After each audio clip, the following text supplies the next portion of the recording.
Hello everyone, welcome to Vijaypal team. आज की इस वीडियो में हम लोग देखने वाले हैं समान विज्ञान। ठीक है, समान विज्ञान। चलिए शुरू करते हैं समान विज्ञान से संबंधित क्वेश्चन। समान विज्ञान में हम लोग अभी बायोलॉजी देखने वाले हैं। बायोलॉजी, ठीक है, बायोलॉजी।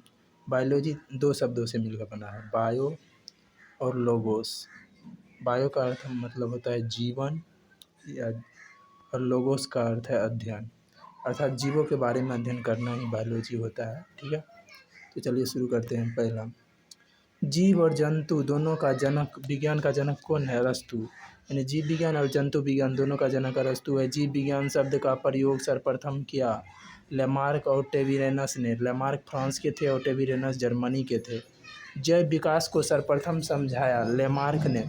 चिकित्सा शास्त्र का जनक हिप्पोक्रेटस को कहा जाता है।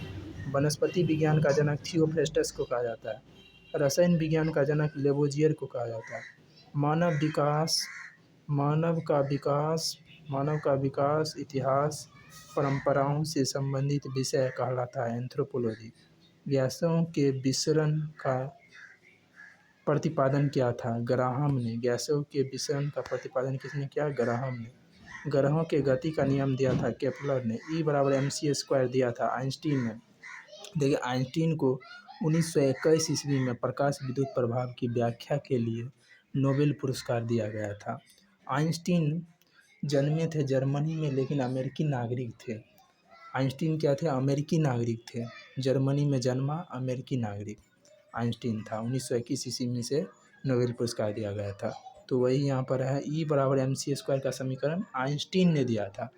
जहाँ E क्या है? द्रव्यमान का तुल्य ऊर्जा, M है द्रव्यमान, C है प्रकाश की चाल। जड़त्व के नियम की खोज की थी गैलीलियो ने। गुरुत्वाकर्षण के नियम का प्रतिपादन किया था न्यूटन ने। किया था प्राकृतिक वर्णन सिद्धांत, या प्राकृतिक कहेगा चयन का सिद्धांत, यह किसने दिया था? डार्विन। इसी को इंग्लिश में कहते हैं नेचुरल सिलेक्शन का सिद्धांत। ठीक है, theory of principle of natural selection, यह किसने दिया था? डार्विन ने दिया था। उत्परिवर्तन का सिद्धांत दिया था हुगो डी ब्रीज ने दिया था। उत्परिवर्तन का सिद्धांत किसने दिया? हुगो डी ब्रीज ने दिया था। नेचुरल सिलेक्शन का सिद्धांत देखिए है, नेचुरल सिलेक्शन का सिद्धांत डार्विन ने दिया था। विकास के सिद्धांत के प्रतिपादक थे चार्ल्स डार्विन, वही डार्विन है। आनुवंशिकी के जनक है ग्रेगर जॉन मेंडल। मेंडल ने अपने प्रयोग के लिए चयन किया था, मटर के पौधे का चयन किया था। आनुवंशिकता के विज्ञान को आनुवंशिकी कहा जाता है। आनुवंशिकता का जो विज्ञान है उसे ही आनुवंशिकी कहते हैं। आनुवंशिकी को जेनेटिक्स कहते हैं। ठीक है, आनुवंशिकता के विज्ञान को जेनेटिक्स कहा था। यह किसने कहा था? W वाटसन ने। यानी आनुवंशिकी उत्परिवर्तन होता है क्रोमोसोम में। सर्वप्रथम जीन शब्द का प्रयोग किसने किया था? जोहानसन ने किया था। जीन अवस्थित होते हैं गुणसूत्र में। एक जीन एक एंजाइम सिद्धांत को प्रतिपादित किया था बीडल एवं टाइटम ने। खून का रंग लाल होता है हीमोग्लोबिन के कारण। हीमोग्लोबिन पाया जाता है, देखिए हीमोग्लोबिन में क्या पाया जाता है? लोहा पाया जाता है। हीमोग्लोबिन यौगिक है प्रोटीन का। खून थक्का नहीं जमता है हीमोफीलिया रोग में। जब देखिए फ्रेंड्स, जब किसी को हीमोफीलिया रोग होता है तो उसमें क्या होता है? खून जम नहीं पाता है। ठीक है, हीमोफीलिया रोग में क्या होता है? खून जम नहीं पाता, उसी को कहा जाता है हीमोफीलिया। ठीक है, हीमोफीलिया रोग ऐसा है जिसमें खून जम नहीं पाता है। ठीक है, शरीर के अंदर रक्त को जमने से रोकता है। यानी शरीर के अंदर रक्त क्या होता है? जमने से कौन रोकता है? हिपेरिन नामक प्रोटीन। हिपेरिन नामक प्रोटीन का उत्पादन होता है यकृत द्वारा। हिपेरिन एक ऐसा प्रोटीन है जो शरीर के अंदर रक्त को जमने से रोकता है। अगर शरीर के अंदर रक्त जम जाएगा तो क्या होगा? शरीर के अंदर रक्त जमा नहीं रहता है, वह प्रवाह होते रहता है, हृदय के द्वारा उसका पंप किया जाता है। ठीक है, शरीर के विभिन्न भागों तक पहुंचाया जाता है हृदय के द्वारा। तो शरीर के अंदर रक्त हमेशा प्रवाहित होते रहता है। वह उसको जो शरीर के अंदर जो रक्त है उसको जमने से कौन रोकता है? वो उसका नाम है हिपेरिन नामक प्रोटीन। हिपेरिन नामक ये जो प्रोटीन है यही शरीर को के अंदर रक्त को जमने से रोकता है। हिपेरिन नामक प्रोटीन का उत्पादन कहाँ होता है? यकृत द्वारा होता है। यकृत द्वारा हिपेरिन नामक प्रोटीन का उत्पादन होता है। रक्त का अध्ययन कहलाता है हीमेटोलॉजी। रक्त का अध्ययन क्या कहलाता है? हेमाटोलॉजी, हीमेटोलॉजी कहलाता है। ठीक है, प्लेटलेट्स की मृत्यु रक्त के थक्का बनने में सहायक होता है। प्लेटलेट्स यानी रक्त का थक्का बनने में कौन सहायक है? प्लेटलेट्स। प्लेटलेट्स की मृत्यु होती है प्लीहा में। लाल रक्त की कणिका की जो आरबीसी फ्रेंड्स होता है, आरबीसी, इसकी भी मृत्यु कहाँ होती है? प्लीहा में होता है। ठीक है, प्लीहा में होता है। आरबीसी और प्लेटलेट्स दोनों की मृत्यु प्लीहा में होता है। ठीक है, तो चलिए, आरबीसी मतलब रेड ब्लड सेल, लाल रक्त कणिका है। आरबीसी में हीमोग्लोबिन पाया जाता है, इसी कारण से तो खून का रंग क्या होता है? लाल होता है। रक्त का थक्का जमने से कौन रोकता है? रक्त का थक्का जमने में सहायक विटामिन है, विटामिन के। प्लेटलेट्स की मृत्यु प्लीहा में होती है। रक्त का थक्का जमने में सहायक विटामिन है, विटामिन के। रुधिर का तरल भाग कहलाता है प्लाज्मा। प्लाज्मा में जल का प्रतिशत दोस्तों 90% होता है। रक्त का कितना प्रतिशत भाग प्लाज्मा होता है? रक्त का कितना प्रतिशत भाग प्लाज्मा होता है? 55%। 45% भाग में आरबीसी, डब्ल्यूबीसी और प्लेटलेट्स पाया जाता है। ठीक है, और 55% भाग में प्लाज्मा होता है। और प्लाज्मा में 90% जल ही होता है। ठीक है, प्लाज्मा जो होता है उसमें 90% जल होता है। पदार्थ की चौथी अवस्था का नाम क्या है? प्लाज्मा। रक्त में पाई जाने वाली धातु लोहा। लोहा क्या होता है? रक्त में पाया जाता है, या हीमोग्लोबिन में भी पाया जाता है। ब्लड बैंक कहलाता है प्लीहा। प्लीहा को दोस्तों ब्लड बैंक कहते हैं, क्योंकि यहाँ पर ब्लड जमा होता है। और आरबीसी का कब्रगाह यानी कि शमशान, आरबीसी की मृत्यु कहाँ होती है? प्लीहा में होती है। और प्लेटलेट्स की मृत्यु भी कहाँ होती थी? प्लीहा में ही होती थी। ब्लड बैंक में रक्त को सुरक्षित रखा जाता है 40 डिग्री फ़ारेनहाइट पर। ब्लड बैंक में रक्त को सुरक्षित रखा जाता है 40 डिग्री फ़ारेनहाइट पर। रक्त समूह होते हैं। कार्ल लैंडस्टीनर ने रक्त समूह को 4 भागों में बांटा था। कार्ल लैंडस्टीनर ने रक्त समूह को कितने भागों में बांटा? 4 भागों में। रक्त समूह ए बी और ओ, ये 4 रक्त समूह कार्ल लैंडस्टीनर के अनुसार थे। रक्त समूह ए, रक्त समूह बी, रक्त समूह ए बी, रक्त समूह ओ। रक्त समूह ओ को सर्वदाता रक्त समूह कहा जाता है, और रक्त समूह ए बी को सर्वग्राही रक्त समूह कहा जाता है। रक्त समूह ए बी को क्या कहते हैं? सर्वग्राही रक्त समूह। तो रक्त समूह होते हैं 4 प्रकार के होते हैं। रक्त समूह कितने प्रकार के होते हैं? 4 प्रकार के। किसके अनुसार? तो भैया ये किसके अनुसार होंगे रक्त समूह 4 प्रकार के? कार्ल लैंडस्टीनर के अनुसार। रक्त समूह की खोज की थी कार्ल लैंडस्टीनर ने। सर्वदाता रक्त समूह ओ को कहा जाता है, सर्वग्राही रक्त समूह ए बी को कहा जाता है। ठीक है, चलिए अगला देखते हैं आगे क्या है। आगे है RH फैक्टर संबंधित है। RH फैक्टर किससे संबंधित है? रक्त से संबंधित है। RH फैक्टर की खोजकर्ता कौन थे? लैंडस्टीनर एवं वीनर ने। रक्तचाप नियंत्रित होता है एड्रिनल ग्रंथि से। रक्त को शुद्ध करता है वृक्क या किडनी। रक्त के शुद्धिकरण की प्रक्रिया को डायलिसिस कहते हैं। मूत्र का निर्माण होता है वृक्क में। मूत्र का पीला रंग किसके कारण होता है? यूरोक्रोम नामक वर्णक के कारण। मूत्र में यूरोक्रोम नामक वर्णक पाया जाता है, जिसके कारण मूत्र का रंग कैसा होता है? पीला होता है। वृक्क का भार होता है, किडनी का भार कितना होता है? 150 ग्राम। मानव गुर्दे में, यानी कि गुर्दे मतलब किडनी, मानव गुर्दे में बनने वाली पथरी होती है कैल्शियम ऑक्जेलेट की बनी होती है। मानव गुर्दे में जो पथरी बन जाती है वह किसकी बनी होती है? कैल्शियम ऑक्जेलेट की। रक्त क्षारीय होता है, इसका pH मान कितना होता है? 7.4। रक्त दाब मापने वाला यंत्र है स्फिग्नोमैनोमीटर। ठीक है, रक्त दाब मापने वाला यंत्र कौन है? स्फिग्नोमैनोमीटर। सर्वप्रथम रक्त परिसंचरण तंत्र का अध्ययन किया था विलियम हार्वे ने 1628 ईस्वी में। शरीर से हृदय की ओर रक्त ले जाने वाली रक्त वाहिनियाँ हैं। शरीर से हृदय की ओर शिरा ले जाता है रक्त को। ठीक है, हृदय से शरीर की ओर ले जाने वाली रक्त वाहिनी को धमनी कहते हैं। हृदय की धड़कन का नियंत्रक है पेसमेकर। जराविक साथ क्या है? कृत्रिम हृदय है। जराविक साथ किसका नाम है? कृत्रिम हृदय का नाम है। शरीर में ऑक्सीजन का परिवहन होता है रक्त द्वारा। पित्त होता है पीले हरे रंग का क्षारीय द्रव। पित्त का pH मान होता है 7.7। पित्त स्रावित होता है यकृत द्वारा। यकृत में भविष्य के लिए कौन सा विटामिन भंडारित रहता है? Vitamin A. पित्त जमा होता है पित्ताशय में। हाइड्रोफोबिया रोग होता है कुत्ते के काटने से। हाइड्रोफोबिया में क्या होता है, पानी से डर लगता है रोगी को। हाइड्रोफोबिया रोग होता है विषाणु द्वारा कुत्ते के काटने से होता है। रेबीज भी रोग कुत्ते के काटने से होता है, उसमें भी लोग पानी से डरते हैं। विषाणु की खोज इवानोव्स्की ने किया था। विषाणुओं का अध्ययन कहलाता है वायरोलॉजी। रानीखेत बीमारी फैलती है वायरस द्वारा। रानीखेत रोग किस में होता है, मुर्गियों में होने वाला खतरनाक रोग है रानीखेत रोग। रानीखेत रोग वायरस के कारण होता है और ये मुर्गियों में होता है। जंतुओं में होने वाला जैसे गाय वगैरह के में होने वाला फुट एंड माउथ रोग होता है विषाणु के कारण। ठीक है, फुट एंड माउथ रोग किसके कारण होता है, विषाणु के कारण। कवकों का अध्ययन माइकोलॉजी, शैवालों का अध्ययन फाइकोलॉजी कहलाता है। शैवालों की कोशिका भित्ति बनी होती है सेलुलोज की। पादप की जो कोशिका भित्ति बनी होती है वो भी सेलुलोज की बनी होती है। और कवक की जो कोशिका भित्ति होती है, किसकी, कवक की। कवक की कोशिका भित्ति किसकी बनी होती है, काइटिन की। शैवाल की जो कोशिका भित्ति होती है वो किसकी बनी होती है, सेलुलोज की। और पौधों की जो कोशिका भित्ति होती है पादप की, उसकी भी कोशिका भित्ति सेलुलोज की ही बनी होती है। ठीक है, तो जीवाणु की खोज की थी लुवेनहॉक ने। ध्वनि का वेग स्वार्धिक होता है ठोस में ध्वनि का वेग स्वार्धिक होता है। प्रकाश का चाल निर्वात में स्वार्धिक होता है। ठीक है, ध्वनि का यहाँ वेग है, ध्वनि का वेग स्वार्धिक कहाँ होगा, ठोस में होगा, उससे कम द्रव में, और सबसे कम होगा गैस में। ध्वनि की गति धीमी होती है हवा में, मतलब गैस। ध्वनि की चाल होती है 760 मील पर घंटा। या ध्वनि की चाल निर्वात में 332 मीटर पर सेकेंड होता है। ताप बढ़ने से ध्वनि की चाल बढ़ती है। ठीक है, ताप बढ़ने से ध्वनि की चाल क्या होती है, बढ़ती है। वायु है गैसों का मिश्रण है।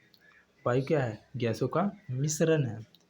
वायु उदाहरण है गैस का गैस में विलयन। वायु किसका उदाहरण है, गैस का गैस में विलयन, यानी गैसों का मिश्रण। हवा में ध्वनि का वेग होता है 332 मीटर पर सेकेंड। ध्वनि तीव्रता की इकाई है डेसिबल। हवा का वाष्प घनत्व होता है 14.4 पर एक प्रकाश वर्ष बराबर होता है 9.46 गुना 10⁻12 किलोमीटर या 9.46 गुना 10⁻15 मीटर। 9.46 गुना 10⁻15 मीटर। प्रकाश वर्ष क्या है, दूरी का मात्रक। ठीक है, लंबी दूरी को मापने के लिए किसका उपयोग किया जाता है, पारसेक का। ठीक है, लंबी दूरी को मापने के लिए किसका प्रयोग किया जाता है, पारसेक।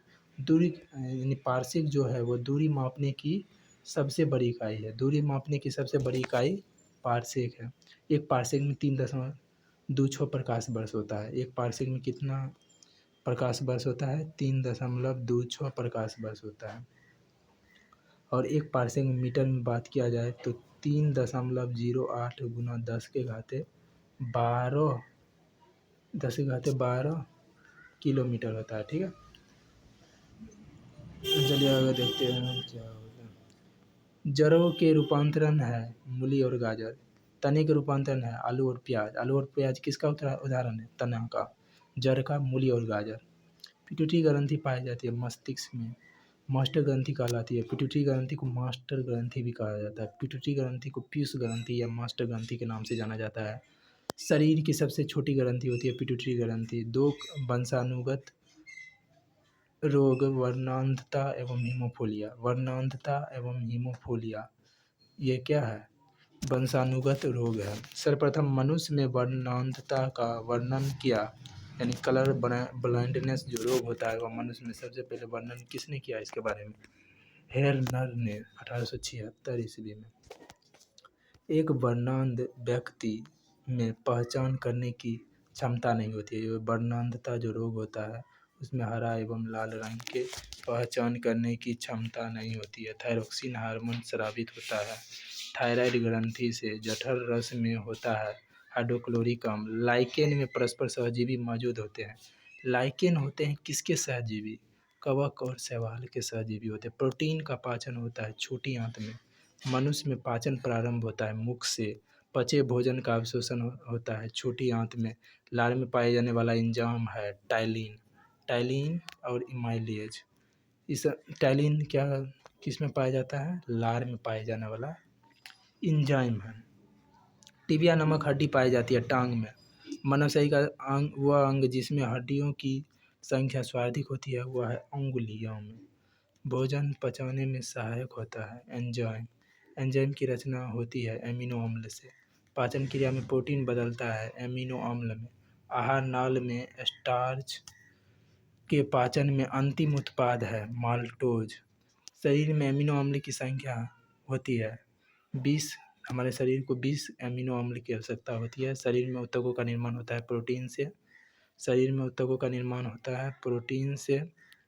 हड्डियों और दांतों के निर्माण के लिए आवश्यक है तत्व है कैल्शियम एवं फॉस्फोरस।